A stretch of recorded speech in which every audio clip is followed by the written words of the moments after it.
ही voting हुई है, लेकिन अभी से ही दावा कर दिया गया है एनडीए और इंडिया अलायंस की तरफ से 300 पार, जबकि अभी 2 फेज की वोटिंग बाकी है, यानी 115 सीटों पर अभी वोटिंग होनी बाकी है। सवाल है कि किसके दावे में कितना दम। धनंजय गिरी जी, दक्षिण भारत में तकरीबन 130 सीटें हैं और आपके हिंदी पट्टी राज्यों में 85% सीटें आपके पास है, लेकिन दक्षिण भारत में यहां पर आपका आंकड़ा 22 से ऊपर नहीं गया। अब यह बताइए, रेवंत रेड्डी कह रहे हैं कि बीजेपी यहां पर 15 से भी कम सीटों पर सिमट जाएगी, तो बीजेपी की इतनी मेहनत तो बेकार गई दक्षिण भारत में इतना फोकस।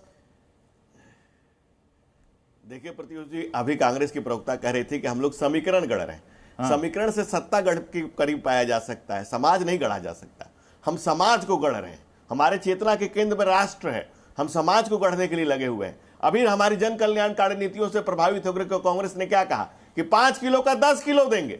अरे आप खोज रहे हैं किलो में, आप तौल रहे हैं। पहले बंटवारे की राजनीति करती थी कांग्रेस, अब बंटखारे की राजनीति पे चली आई। 5 किलो का 10 किलो देंगे। अरे हालांकि कहने के पहले राहुल गांधी को किलो लीटर का अंतर समझाए होंगे।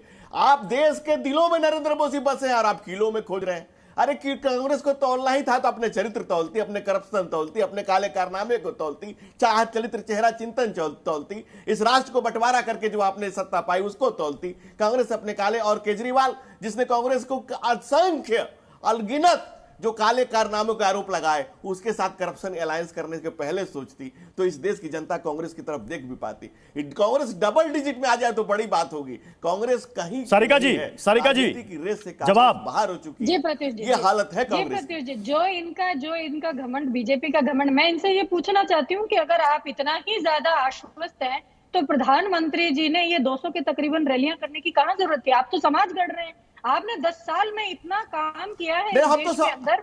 आप देखिए ना, तो आपको इतना जाने के, लोगों के बीच में जाने की जरूरत कहाँ है? आपके जो अनंत हेगड़े को लीजिए, आपकी ज्योति मिर्धा को लीजिए, यहाँ राजस्थान में देखिए आप पर्चियों से सरकार बना रहे हैं। गरीबों के गांव गरीब के लोग हैं, यहाँ पे राजस्थान में पर्ची सरकार आपने बना दी। लॉ एंड ऑर्डर यहाँ कुछ नहीं है। कल ही एक पड़ती होगी, देखिए आप बीच में मत बोलिए, यही है हमारा परमानेंट जगह है। हम यही गरीब परिवार के बच्चे हैं, गरीब परिवार में पैदा हुए, से भटकाने की आपकी नीति है। प्रधानमंत्री नरेंद्र मोदी कौन से युवराज है, कौन से शहंशाह है, कौन से ये तरीका। धनंजय जी अपनी बारी में अपनी बारी का इंतजार करिए। 10 साल आपको दिए हैं इस देश ने, आप इंतजार करिए ना। आपको इतना ज्यादा आपको उबाल खाने की जरूरत नहीं है। 4 जून आने वाला है। आप देखिए, आपने 10 साल बहुत काम किया है। आपने देखिए ना, मणिपुर में इतने महीनों से मणिपुर जल रहा है, इतने समय तक, इतने महीनों तक किसान हैं जो जंतर मंतर यहाँ पे दिल्ली के चारों तरफ बैठे रहे। हमारी पहलवान बेटियां जंतर मंतर पर बैठी रही। आप हाथरस कर दिया। मैं फिर आऊंगा आप दोनों के पास, मैं इस वक्त घनश्याम तिवारी जी और मलुक नागर साहब आपके पास आ रहा हूं। घनश्याम तिवारी जी, आपके पूर्व सहयोगी अब आपसे अलग हो गए। किसानों के मुद्दे को जिन्होंने मिलकर उठाया, उनकी राहें जुदा हो गई। पश्चिमी यूपी में, जाटलैंड में इससे कितना फर्क आप देख रहे हैं? ये क्लीन स्वीप है। प्रत्युष जी, लगभग 400 सीटों का चुनाव हो चुका है। अब इन बातों का जनता पे कोई प्रभाव नहीं पड़ने वाला। यहाँ पर 400 सीटों के चुनाव के बाद भी आप धनंजय गिरी जी से पूछ लीजिए कि एनडीए में कितने घटक दल हैं, बता नहीं पाएंगे। आप भी नहीं बता पाएंगे कि जो एनडीए चुनाव लड़ने गया वो एनडीए नहीं था, वो नरेंद्र सरेंडर अलायंस था। एक तरफ नरेंद्र मोदी थे और वो दल थे जिन्होंने नरेंद्र मोदी जी के सामने सरेंडर कर दिया है। जनता सरेंडर करने को तैयार नहीं है। जो कह रहे हैं कि हम समाज गढ़ रहे हैं, किस तरह का समाज गढ़ रहे हैं? इस तरह का समाज गढ़ रहे हैं कि प्रज्वल रेवन्ना और ब्रजभूषण शरण सिंह इनके चरित्र का चेहरा है, बिल्किस बानो के बलात्कारी इनके चरित्र का चेहरा है, IIT BHU के रेपिस्ट इनके चरित्र का चेहरा है, किसानों पर गोली चलाने वाली पुलिस इनके चरित्र का चेहरा है।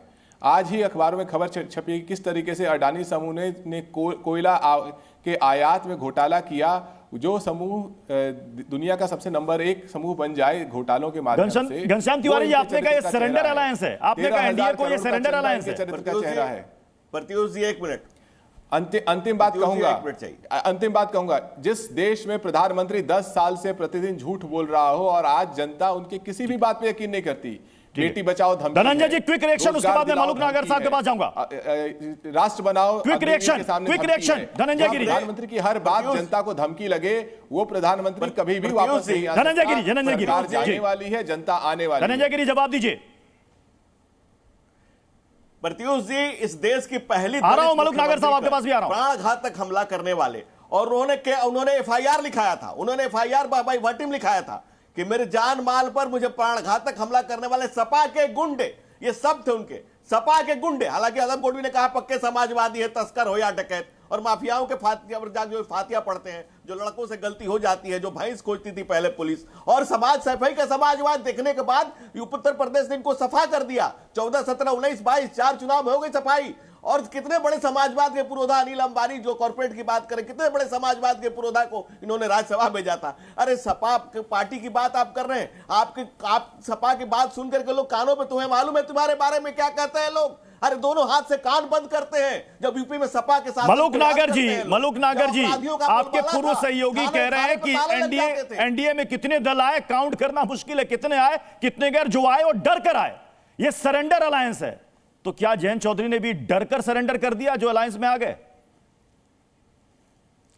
देखिए खरे साहब, आपने बड़ी अच्छी बात कही कि जो पश्चिमी उत्तर प्रदेश से क्लीन स्वीप है बिल्कुल, तो आरएलडी का, चौधरी जयंत जी का, पिछड़ों का, दलित का, अकलियत, सब लोगों के इकट्ठे जयंत जी का, आरएलडी का इतना प्रभाव है कि, और सबसे पहली शुरुआत होती है तो 10 की 10 सीटों पे, जो पहले 8 सीटों पे चुनाव हुआ सबसे पहले, वहां से अच्छी शुरुआत हुई जो पूरे हिंदी भाषी क्षेत्र में गई।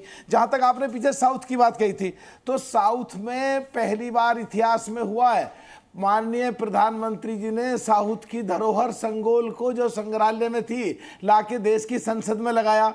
और दूसरा, जो सो कॉल्ड इंडिया गठबंधन में जो सबसे बड़ी पार्टी कांग्रेस है, उसके जिस दिन अध्यक्ष बने खड़गे साहब ने, उसी दिन सनातन धर्म के खिलाफ बोला।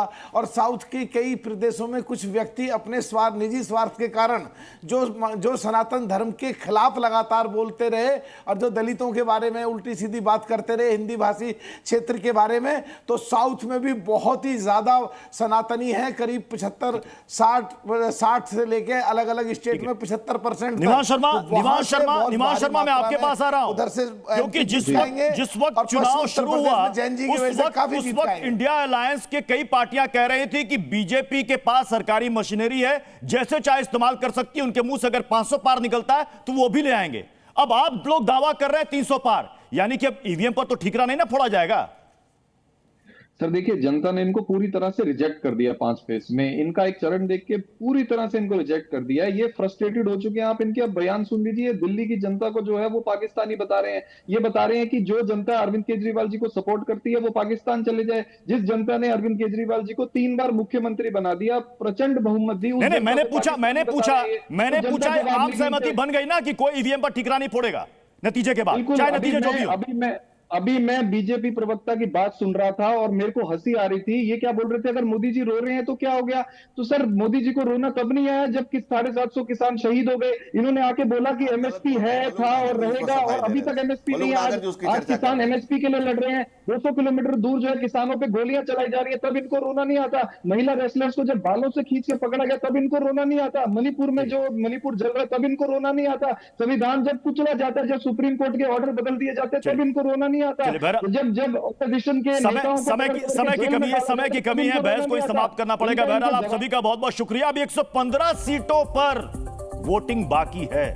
जनता के मन में क्या है, इसके लिए हमें 4 जून का इंतजार करना पड़ेगा कि किसके दावे में कितना दम है। बहुत बहुत शुक्रिया हमारे साथ जुड़ने के लिए आप सभी मेहमानों का।